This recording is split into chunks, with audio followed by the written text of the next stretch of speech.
शहर की रातें अजीब थी, रोशनी से जगमगाती सड़कों पर भी अंधेरा जैसे किसी खौफनाक साये की तरह मंडराता रहता था। कोई जानता था कि वो साया कौन है, कोई नहीं पूछने की हिम्मत करता था। उस साये का नाम था आर्यन कपूर, एक ऐसा माफिया डॉन जिसके गुस्से का अंदाज़ा लगाना किसी के बस में नहीं था। 5 फुट 6 इंच की कद काठी, लेकिन जिम में तराशी हुई बॉडी और नीली आंखें जिनमें देखकर अच्छे अच्छों की रूह कांप उठे। उसकी चाल, उसका बोलने का ढंग, सब कुछ ऐसा था कि लगता सा जैसे हर चीज उसके काबू में हो। इस शहर में चाहे गैर कानूनी कारोबार हो या ऊंचे तबके की महफिलें, हर जगह आर्यन कपूर का सिक्का चलता था। दुश्मन उसके नाम से डरते और दोस्त भी उसकी खामोशी से कांपते।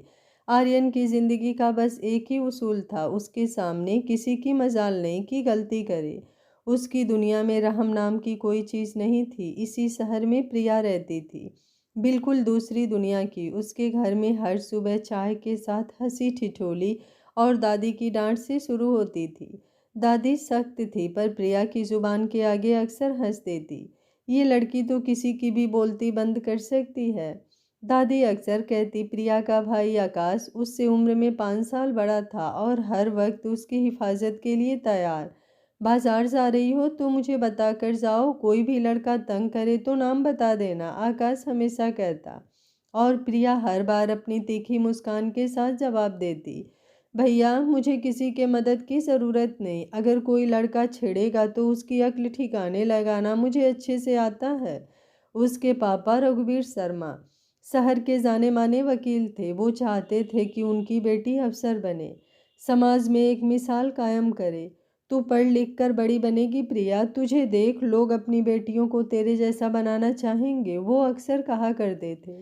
प्रिया अपने पापा की बातों का सम्मान करती पर उसकी खुद की जुबान पर हमेशा सच और बगावत रहती।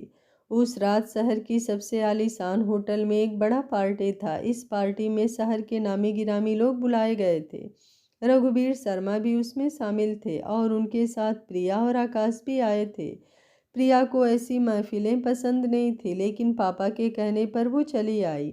गाड़ी से उतरते ही उसने महंगे कपड़े पहने लोगों को देखा, चमचमाती लाइटें, गाड़ियों की कतार और भीतर से आती संगीत की आवाज़। हॉल के अंदर जब वो दाखिल हुई तो उसकी नज़र सबसे पहले उस शख्स पर पड़ी जिसके बारे में उसने सिर्फ सुना था। आर्यन कपूर, सफ़ेद शर्ट, काली जैकेट और नीली आंखें। उसके चारों ओर उसके आदमी खड़े थे और लोग उसके सामने झुक झुक कर बातें कर रहे थे। औरतों की निगाहें उसकी पर्सनालिटी पर टिक रही थीं और मर्द उसकी मौजूदगी से सहमे हुए थे। आर्यन हर किसी से संक्षेप में बात करता, लेकिन उसकी आंखें सबको परख रही थी। प्रिया की आंखों में पहली बार उसकी झलक पड़ी तो उसे डर नहीं लगा। उसने गौर से देखा, उसे अहंकार दिखा। वो सोचने लगी, ये आदमी अपने आप को भगवान समझता है शायद, लोग इससे डरते क्यों हैं। इसी बीच पार्टी का माहौल खुशगवार हो रहा था। लोग हंसी मजाक कर रहे थे, संगीत चल रहा था। तभी अचानक एक छोटा सा हादसा हो गया। एक वेटर हाथ में ड्रिंक से भरी ट्रे लेकर भीड़ से गुजर रहा था। अचानक किसी से उसका पैर टकरा गया और ट्रे झटके से हिली। गिलास का पूरा ड्रिंक सीधे आर्यन की जैकेट पर जा गिरा। पल भर में महफिल का शोर थम गया, सबकी आंखें आर्यन पर टिक गईं। आर्यन ने धीरे धीरे अपनी जैकेट उतारी, उसकी नीली आंखें गुस्से से लाल हो रही थी। पूरा हाल सन्नाटे के साथ खड़ा था। उसने अपने आदमी की तरफ हाथ से इशारा किया, ले जाओ इसे। उसकी आवाज़ ठंडी लेकिन खौफनाक थी। मेरी नज़र के सामने से गायब कर दो, ये मेरी बेइज्जती है, इसकी ज़िंदगी की कीमत अब कुछ नहीं। मैं इसको जिंदा देखना नहीं चाहता। वेटर की टांगें कांप रही थी, उसके हाथ जुड़े हुए थे, आंखों से आंसू बह रहे थे। सॉरी सर, मुझसे गलती हो गई, मैंने जानबूझकर नहीं। लेकिन उसकी आवाज़ गले में अटक गई। 4 आदमी उसकी तरफ बढ़ चुके थे। भीड़ में खामोशी और गहरा गई। हर किसी को लगा कि अब इस वेटर की जान गई। तभी हील की टक टक की आवाज़ ने सबको चौंका दिया। प्रिया तेज कदमों से भीड़ को चीरती हुई आगे बढ़ी और सीधे आर्यन कपूर के सामने खड़ी हो गई। उसकी आंखों में डर नहीं था, बल्कि ठंडा आत्मविश्वास था। बस कीजिए, प्रिया की आवाज़ साफ और सख्त थी। पूरा हाल सन्न हो गया। किसी ने सोचा भी नहीं था कि कोई लड़की डॉन के सामने इस अंदाज में बोलेगी। जिंदगी की कीमत एक ड्रिंक गिरना नहीं हो सकता। गलती हर इंसान से होती है, इंसानियत का मतलब यही है कि हम दूसरों की गलती माफ़ करना सीखें। आप जैसे बड़े लोग अगर छोटी सी गलती पर छोटे लोगों की इज्जत उतार देंगे, उनकी जान लेने पर उतर आएंगे, तो फिर आपके बड़े होने का क्या फ़ायदा। आर्यन की नीली आंखें अब प्रिया पर टिक चुकी थी। पहली बार किसी ने उसकी बात काटने की हिम्मत की थी। उसकी आंखों में गुस्से की लपटें थी, मगर साथ ही एक अजीब सा आकर्षण भी। उसने धीमी लेकिन खौफनाक आवाज में कहा, तुम जानती भी हो किससे बात कर रही हो। प्रिया बिना डरे उसकी आंखों में आंखें डालकर बोली, इतना तो जानती हूँ कि जो आसमान में उड़ने का ख्वाब देखते हैं उनके पैर अक्सर ज़मीन पर नहीं होते, और उन्हें ज़मीन पर लाना मुझे बहुत अच्छे से आता है। भीड़ में हलचल मच गई। किसी ने सोचा भी नहीं था कि कोई लड़की आर्यन कपूर को इस तरह चुनौती दे सकती है। आर्यन का चेहरा स्थिर था, होठों पर हल्की मुस्कान थी, लेकिन उसकी आंखें अब जुनून से चमक रही थी। उस रात पार्टी का रंग बदल गया। वेटर डरते डरते वहां से भाग निकला, मगर हर किसी की निगाह अब सिर्फ उस लड़की पर थी जिसने शहर के सबसे खतरनाक डॉन की आंखों में आंखें डालकर उसकी इज्जत को चुनौती दी थी। और आर्यन कपूर, उसकी नीली आंखों में पहली बार किसी ने निडर होकर झांका था, और वही निडरता अब उसका जुनून बनने वाली थी। पार्टी के उस हंगामे के बाद पूरी रात प्रिया को नींद नहीं आई। दिमाग बार बार उसी खौफनाक नज़ारे पर अटक रहा था। आर्यन कपूर की लाल आंखें, उसका गुस्से से कांपता हुआ जबड़ा, और वो भारी आवाज़ जब उसने अपने आदमियों को आदेश दिया कि इसे मेरी नज़रों के सामने से हटाओ। लेकिन उसी वक्त उसके खुद के होठों से निकले शब्द भी उसे हैरान कर रहे थे। किसी की जिंदगी की कीमत सिर्फ एक ड्रिंक गिरना नहीं हो सकती। उसने सोचा, क्यों उसने इतनी हिम्मत दिखाई, क्यों वो बीच में कूद पड़ी। आखिर उसे क्या लेना देना था उस अनजान लड़की की जान से। सुबह की हल्की धूप कमरे की खिड़की से भीतर झांक रही थी। तभी बाहर से दादी की तेज आवाज आई, अरे बहू जरा देखो तो, तुम्हारी ये बेटी फिर देर तक सो रही है। भगवान जाने किस घर में जाएगी ये। आजकल की लड़कियों को तो बस पढ़ाई लिखाई और ऊंची ऊंची बातें करनी आती है, घर गृहस्थी क्या होती है इसका नाम तक नहीं पता। प्रिया ने करवट बदलते हुए आंखें खोली और बड़बड़ाई, सुबह सुबह किसी को चैन से सोने भी नहीं देती दादी। कमरे से बाहर आई तो सामने दादी हथेली में तुलसी की माला घुमाते हुए खड़ी थी। देखा, अभी तक सो रही थी। घर की लड़की सुबह सुबह उठकर भगवान का भजन करे, माँ का हाथ बटाए, ये सब कहाँ गया। तुम्हें तो बस किताबों और सपनों में डूबना है। प्रिया ने हंसी रोकते हुए जवाब दिया, दादी भगवान भी अब मॉडर्न हो गए हैं, उन्हें भी नींद पूरे करने वालों से कोई शिकायत नहीं होगी। दादी ने गुस्से में माला पटक दी। बस बस यही जुबान है तेरी, जिस लड़के के घर जाएगी वहीं से धक्के खाकर वापस लौटेगी। इतनी तीखी जुबान कौन झेलेगा। इतने में उसका बड़ा भाई आकाश भी बाहर आ गया। वो मुस्कुराते हुए बोला, दादी प्रिया की जुबान भले तीखी है लेकिन दिल साफ है, और मैं गारंटी लेता हूँ जिस घर में जाएगी वहाँ रोशनी भर देगी। दादी ने आकाश को घूरा, तू तो बस अपनी बहन का पक्ष लेता है, देख लेना ये तो वक्त बताएगा। माँ ने माहौल हल्का करने की कोशिश की। पापा भी अखबार पढ़ते पढ़ते बोले, माँ आप चिंता छोड़ दीजिए, मेरी बेटी अफसर बनेगी, उसका नाम लोग इज्जत से लेंगे, उसे किसी की मोहताज नहीं रहना होगा। प्रिया का चेहरा पापा की बातों पर चमक उठा। वहीं उसका असली सपना था खुद को साबित करना, एक मुकाम पाना। दूसरी तरफ शहर के किसी आलीशान महल जैसे घर में आर्यन कपूर अपने विशाल कमरे में बैठा था। सामने शीशे की दीवार से शहर का नज़ारा साफ दिखाई दे रहा था। हाथ में विस्की का ग्लास, आंखों में रात की वही तस्वीर, वो लड़की जिसने सबके सामने उसकी बात काटी, उसकी आंखों में आंखें डालकर सच बोल दिया। आर्यन के लिए ये नया था। उसकी दुनिया में कोई उसकी आंखों में आंखें देखकर बातें नहीं करता था। लोग उससे डरते थे, उसकी इज्जत करते थे या उसके सामने झुक जाते थे, लेकिन वो लड़की, वो तो जैसे उसके सामने खड़ी होकर उसे चुनौती दे रही थी। उसने टेबल पर ग्लास पटका, रॉकी, उसका दाहिना हाथ रॉकी दौड़ता हुआ आया। जी भाई, आर्यन ने गहरी आवाज में कहा, कल रात जो लड़की पार्टी में थी उसके बारे में पता लगाओ, नाम, घर, परिवार सब पता चाहिए। पहली बार किसी ने आर्यन कपूर की बात काटी है, अब जानना जरूरी है कि वो है कौन। रॉकी ने सिर झुका लिया। ठीक है भाई। आर्यन की आंखों में अजीब चमक थी, जैसे कोई शिकारी अपने शिकार को सूंघ चुका हो।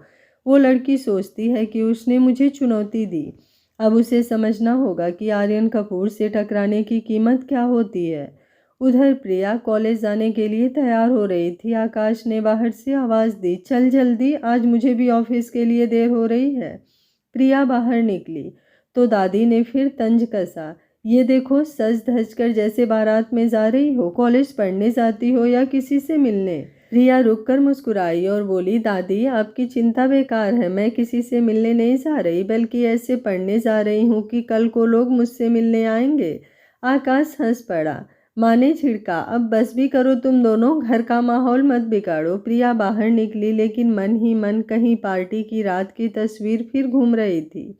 आर्यन कपूर की आंखें, उसका गुस्सा और उस पल की सिहरन। उसे यकीन था कि उनकी राहें दोबारा टकराएंगी, लेकिन कब और कैसे, ये सोचकर ही उसकी धड़कनें तेज हो उठी।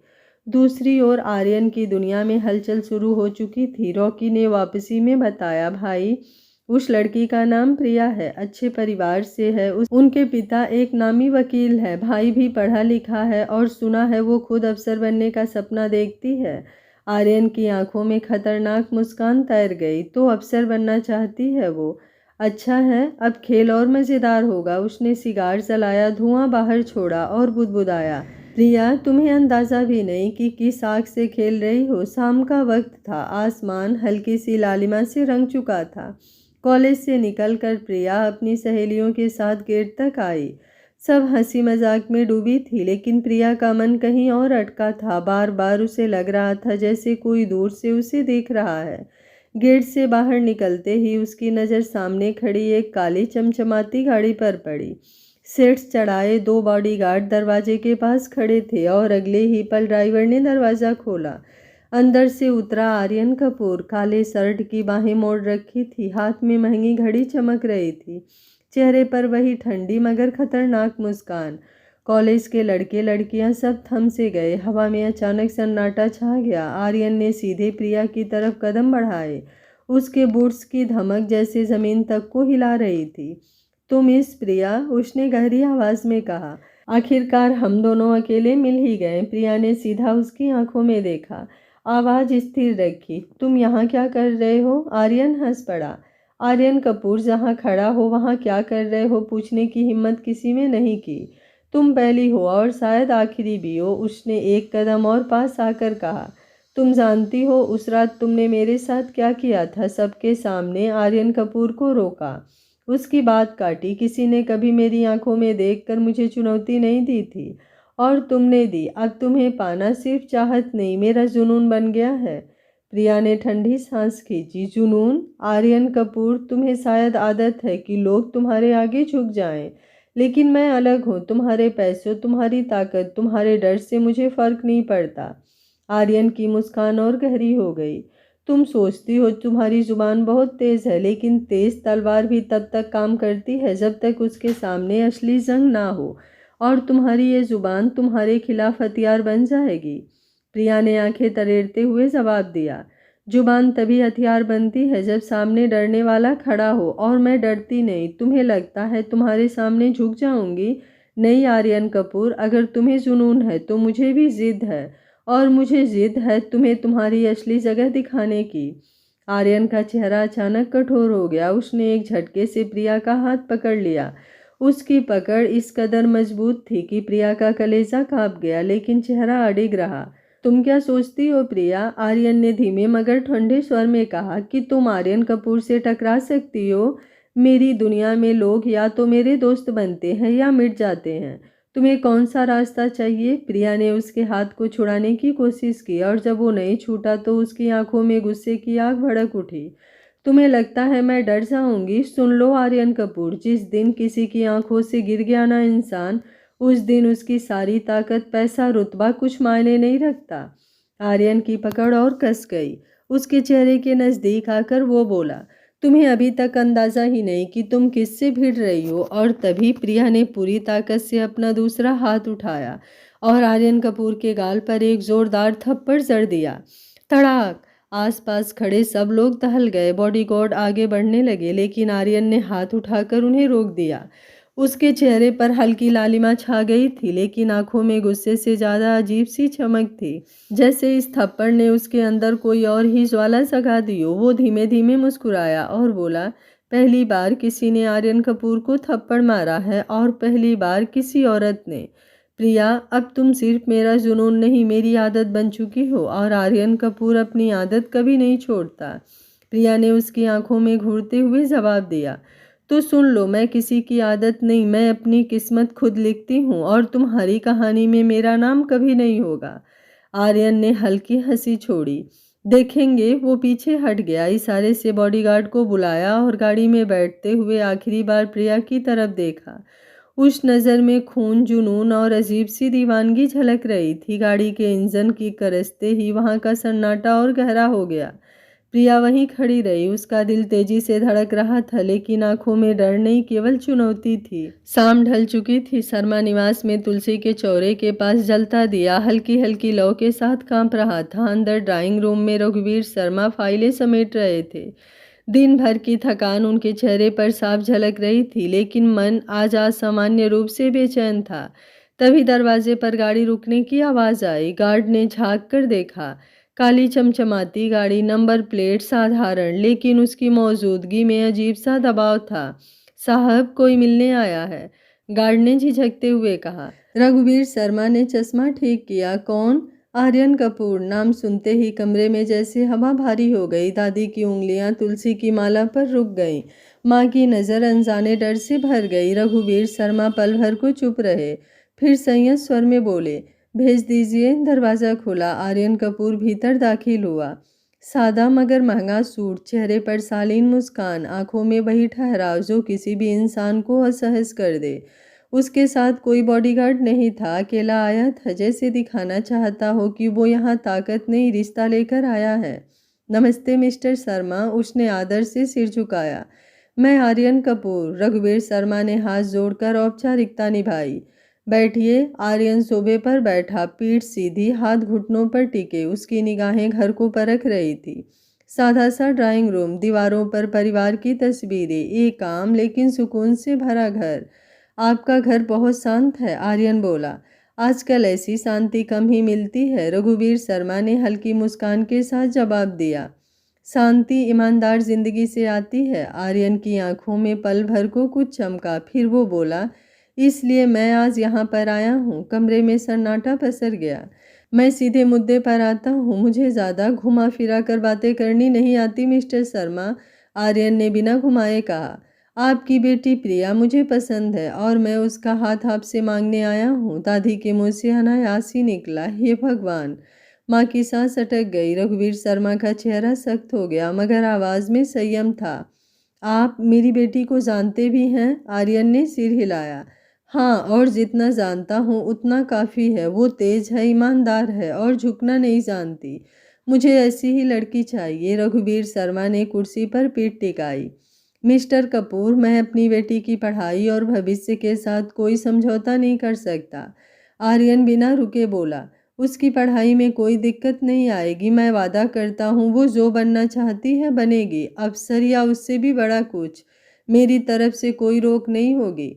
दादी थमथमाई। बेटी ब्याह कर पढ़ाई करेगी? आर्यन ने शांति से उनकी ओर देखा। अगर वो चाहेगी तो ज़रूर। रघुवीर शर्मा ने गहरी सांस ली। आप क्या करते हैं मिस्टर कपूर? आर्यन की मुस्कान और सधी हुई हो गई। मैं एक बिजनेसमैन हूँ, रियल इस्टेट, एक्सपोर्ट इंपोर्ट, शहर में कुछ प्रोजेक्ट्स हैं। ये कहते हुए उसकी आवाज़ में कहीं कोई झोल नहीं था। सच भी था, लेकिन अधूरा सच। बिजनेसमैन के चेहरे के पीछे एक काला धंधा था, माफिया डॉन का। देखिए, रघुवीर शर्मा बोले, शादी का फैसला मैं अकेले नहीं ले सकता, मुझे अपनी बेटी से बात करनी होगी। आर्यन ने सिर झुकाया। बिल्कुल, मैं ज़बरदस्ती में यकीन नहीं रखता, आप आराम से सोचिए। वो उठा, आदर से हाथ जोड़े। मुझे जवाब का इंतज़ार रहेगा, और वो बाहर की ओर बढ़ गया। जैसे ही दरवाज़ा खुला, सामने से प्रिया भीतर कदम रख रही थी। कॉलेज से लौटते हुए उसके कंधे पर बैग था, माथे पर हल्की सिकन। उसकी नज़र सीधे आर्यन पर पड़ी। पल भर को वो ठिठक गई। वो आदमी यहाँ, उसके घर में? आर्यन भी रुक गया। पहली बार उसे यूं अचानक बेखबर देखकर उसकी आंखों में कुछ नरमी उतर आई। तुम? प्रिया के होठों से निकला। आर्यन ने धीमे स्वर में कहा, तुम्हारे पापा से मिलने आया था। प्रिया के दिल की धड़कन तेज हो गई। भीतर से माँ की आवाज़ आई, प्रिया। लेकिन उस पल दोनों जैसे दुनिया से कट गए थे। अंदर आओ, आर्यन ने कहा। तुम्हारे बारे में ही बात हो रही थी। प्रिया के चेहरे पर आश्चर्य था, गुस्सा नहीं। मेरे बारे में? उसने पूछा। आर्यन एक कदम पास आया। आवाज़ में धीमा जहर घुला हुआ था। मैंने तुम्हारा हाथ मांगा है। प्रिया की आंखें फैल गई। क्या? शादी? आर्यन ने स्पष्ट कहा, तुमसे। प्रिया की सांसें तेज हो गई। तुम पागल हो गए हो? आर्यन की मुस्कान गायब हो गई। वो झुका और बहुत धीमे से बोला, ध्यान से बोलो प्रिया। उसकी आवाज़ में धमकी थी, लेकिन बाहर से कोई सुन ना पाए। अगर तुम अपने परिवार की ज़िंदगी सही सलामत चाहती हो तो मुझसे शादी के लिए इनकार मत करना। प्रिया के भीतर जैसे आग लग गई। पल भर पहले जो नरमी थी वो पलटकर गुरूर बन गई। उसने सीना तान लिया, आंखों में चिंगारी। धमकी? उसने ठंडे स्वर में कहा। तुम मुझे धमकी दे रहे हो? आर्यन की आंखों में अंधेरा गहराया। मैं सच बता रहा हूँ। तभी प्रिया एक कदम आगे बढ़ी। उसकी आवाज़ में ऐसी मजबूती थी कि हवा भी थम गई। तो सुन लो आर्यन कपूर, वो गुरूर से बोली, तुमसे शादी तो करेगी मेरी जूती। आर्यन चौंका। क्या? प्रिया की आंखों में चमक थी। मेरी आत्मा, मेरा स्वाभिमान, मेरी आज़ादी। मैं उससे शादी कर चुकी हूँ और उस रिश्ते में किसी माफिया, किसी डर, किसी धमकी की जगह नहीं। आर्यन ने उसे घूरा। पहली बार कोई उसे इस तरह काट रहा था। तुम बहुत बड़ा खेल खेल रही हो प्रिया, उसने दांत भींच कर कहा। और तुम बहुत छोटी सोच में फंसे हो, प्रिया ने पलटकर जवाब दिया। तुम समझते हो कि लोग डर से जीते हैं, मैं नहीं। अगर मेरे परिवार पर आँच आई तो याद रखना आर्यन कपूर, मैं तुम्हें वो बना दूंगी जिससे लोग नाम लेने से भी डरेंगे। आर्यन हंसा, धीमी खतरनाक हंसी। देखते हैं तुम्हारा गुरूर कब टूटता है, आर्यन बोला। वो मुड़ा और गाड़ी की ओर बढ़ा, लेकिन जाते जाते रुका।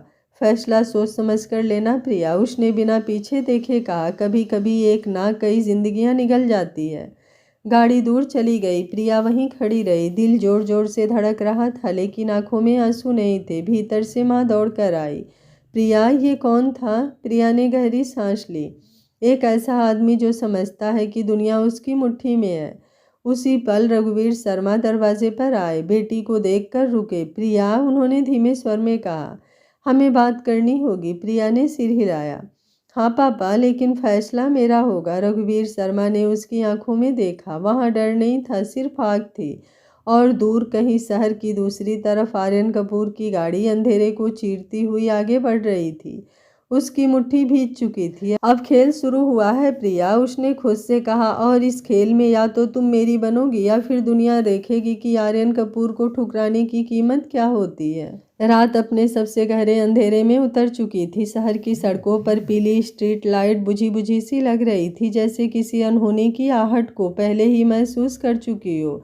उसी वक्त आकाश अपनी बाइक पर घर लौट रहा था। दिन भर की भाग दौड़ के बाद उसका सिर भारी था, लेकिन मन हल्का। आज ऑफिस में काम समय पर निपट गया था। उसने सोचा, आज प्रिया से उसकी कॉलेज की बातें सुनेगा, दादी की डांट से उसे बचाएगा, माँ के हाथ की चाय पिएगा। अचानक सामने से एक ट्रक तेज रफ्तार में मुड़ा।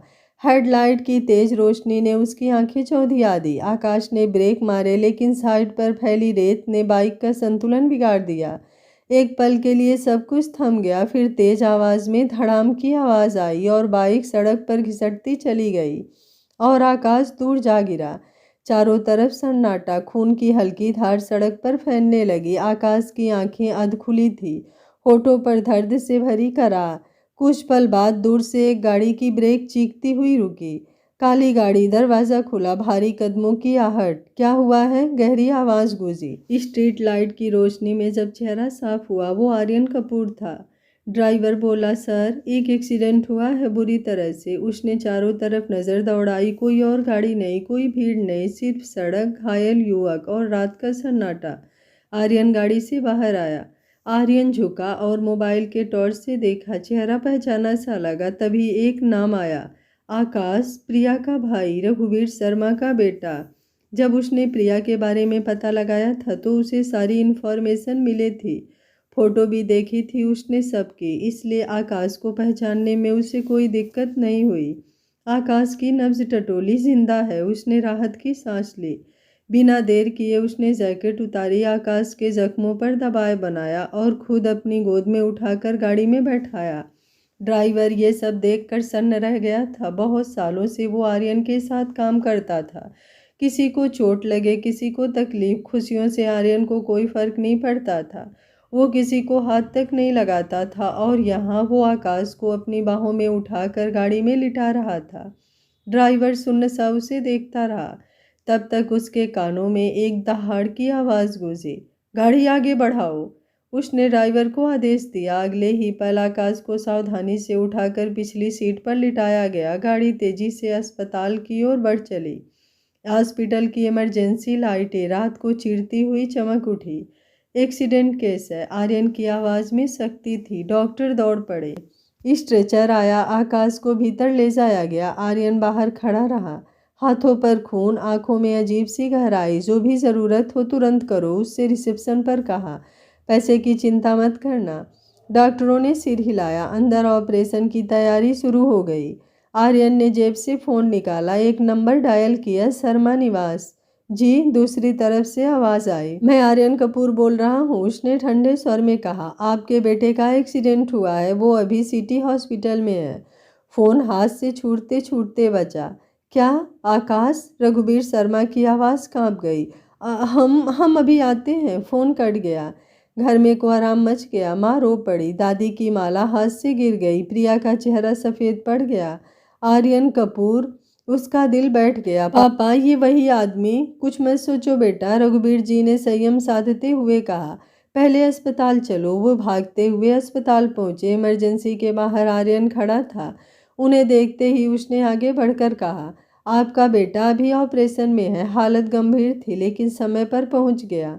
प्रिया की नज़रें उस पर जमी रही। वही आदमी जिसने धमकी दी थी और वही जिसने भाई को अस्पताल पहुंचाया।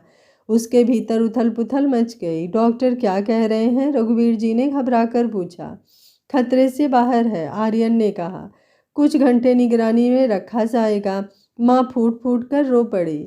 रघुवीर जी ने कांपते हाथों से आर्यन का हाथ पकड़ लिया। आपने बहुत बड़ा एहसान किया है। आर्यन ने हाथ पीछे खींच लिया। एहसान नहीं, उसने कहा, इंसानियत। कुछ देर बाद डॉक्टर बाहर आए। मरीज खतरे से बाहर है। सबने राहत की सांस ली। प्रिया ने आंखें बंद कर ली। दिल से एक भारी बोझ उतरा लेकिन मन में शक अभी भी जिंदा था। आर्यन ने आगे बढ़कर कहा, आप चिंता मत करिए मिस्टर शर्मा, आपके बेटे की हालत ठीक है, उन्हें कुछ नहीं होगा। उस एक वाक्य ने रघुवीर जी के दिल में कहीं नरमी घोल दिया। उन्होंने पहली बार आर्यन को ध्यान से देखा। सख्त चेहरे के पीछे कोई और भी था। कुछ देर बाद आकाश को होश आया। पापा, उसकी आवाज़ कमज़ोर थी। मैं यहीं हूँ। रघुवीर जी ने उसका हाथ थाम लिया। आर्यन चुपचाप पीछे खड़ा रहा। उसने डॉक्टर से कुछ और निर्देश लिए और जाने की तैयारी करने लगा। रघुवीर जी ने आगे बढ़कर उसके सामने हाथ जोड़ दिए। आर्यन जी, आपने जो किया है उसका कर्ज मैं जिंदगी भर नहीं उतार पाऊंगा। आर्यन ने हल्का सा सिर झुकाया। ध्यान रखिएगा। वो बाहर की ओर बढ़ा। प्रिया अब तक खामोश थी। उसके भीतर गुस्सा उबल रहा था। आर्यन दरवाजे तक पहुंचा। रघुवीर जी भी उसके साथ चल पड़े। नमस्ते, रघुवीर जी ने आदर से कहा। आर्यन ने नमस्ते किया और बाहर निकल गया। तभी प्रिया पीछे पीछे दौड़ी। रुको, आर्यन मुड़ा। पार्किंग में हल्की बारिश शुरू हो चुकी थी। स्ट्रीट लाइट की रोशनी में प्रिया का चेहरा सख्त था। बहुत अच्छा ड्रामा कर लेते हो, उसने तृप्त स्वर में कहा। पापा की आंखों में धूल झोंकना आसान है, मेरी नहीं। आर्यन की भौहें तन गई। क्या कहना चाहती हो तुम? मुझे तुम्हारी असलियत पता चल गई है, प्रिया ने दांत भींच कर कहा। धमकी, और फिर भाई का एक्सीडेंट, फिर हीरो बनकर अस्पताल। तुम सोचते हो मैं कुछ नहीं समझूंगी? आर्यन एक पल चुप रहा। बारिश की बूंदें उसके बादलों से टपक रही थी। मैंने ये एक्सीडेंट नहीं करवाया, उसने सपाट स्वर में कहा। झूठ, प्रिया लगभग चीखी। तुम चाहते हो मैं डर जाऊं? तुम चाहते हो मेरा परिवार टूट जाए? आर्यन की आंखों में कुछ टूटता सा झलका। अगर मैं ऐसा करता, उसने धीमे से कहा, तो तुम्हारा भाई यहाँ तक पहुँचता भी नहीं। प्रिया का दिल डगमगाया लेकिन वो संभल गई। तुम बहुत शातिर हो। आर्यन आगे बढ़ा, आवाज़ में वही ठंडक। मैंने कहा था इनकार मत करना, तो सुन लो। प्रिया ने सीना तान लिया। तुम चाहते हो ना कि मैं शादी करूं? प्रिया ने गहरी सांस ली। ठीक है, उसने कठोर स्वर में कहा। मैं शादी के लिए तैयार हूँ। आर्यन चौंक गया। क्या? लेकिन मेरी एक शर्त है। आर्यन के होठों पर हल्की मुस्कान आई। दो जिद्दी नजरें टकराई और उसी पल दोनों को अंदाजा नहीं था कि ये फैसला उन्हें किस अंधेरे की साग और किस अंजाम की ओर ले जा रहा था। आखिर प्रिया कौन सी शर्त रखेगी आर्यन के सामने? और क्या आर्यन प्रिया की शर्त मानेगा? जानने के लिए देखिए कहानी का अगला भाग। अगर कल का पार्ट आप जल्दी देखना चाहते हैं तो कमेंट बॉक्स को अपने प्यारे प्यारे कमेंट से भर दीजिएगा। कहानी का पहला पार्ट आप लोगों को कैसा लगा ये भी ज़रूर बताइएगा। उम्मीद करती हूँ आप लोग कहानी को एंजॉय किए होंगे। Thank you for watching. मिलते हैं कहानी के अगले भाग में। तब तक स्वस्थ रहिए, मस्त रहिए, अपना ख्याल रखते रहिए।